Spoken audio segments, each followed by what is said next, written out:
கிட்ட இருக்கிற ஏஞ்சல் நம்பர்ஸ்க்கான மீனிங்கை பார்க்கலாம். இதுக்கு தான் எல்லாம் ரொம்ப ஆவலாக இருந்திருப்பீங்கன்னு நினைக்கிறேன். ஃபஸ்ட்டு 111. இந்த நம்பரை நீங்கள் பார்க்குறப்ப இது என்ன சொல்ல வருதுன்னா, இது ஒரு நியூ பிகினிங்கை சொல்ல வருது. நீங்கள் ஏதோ ஒரு மேனிஃபெஸ்டேஷன் பண்ணிகிட்ருக்கீங்க, அதுக்கு பிரபஞ்சம் ரெஸ்பான்ஸாக நியூ பிகினிங் அப்படின்னு சொல்லி உங்களுக்கு அனுப்புது. அப்படின்னா உங்களுக்கு இனிமேல் ஒரு புது வாழ்க்கை ஆரம்பிக்க போகுது. இந்த நியூ பிகினிங்கில் நீங்கள் நினச்சது உங்களுக்கு ரொம்ப சீக்கிரமாக வந்து கிடைக்கும் அப்படின்னு ஒரு பவர்ஃபுல்லான சைனை உங்களுக்கு கொடுக்குது. அடுத்து 222. இந்த நம்பரை நீங்கள் பார்க்குறப்ப அமைதியையும் மன நிம்மதியையும் குறிக்குது. எக்ஸாக்டாக என்ன சொல்ல வருதுன்னா, நீங்கள் கரெக்டான வழியில் தான் போயிட்டுருக்கீங்க. இப்போ உங்களோட மனசு ரொம்ப கான்ஃபிடெண்ட்டாக ஃபோக்கஸாக இருக்குது. இதை நீங்கள் அப்படியே கண்டினியூ பண்ணுங்கள்.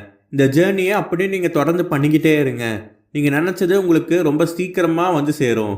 ஃபோக்கஸ், கான்சன்ட்ரேஷன் இது எல்லாத்தையுமே இதை குறிக்குது. அதனால் 222 பார்த்தாலும் ரொம்ப சூப்பரான விஷயம்.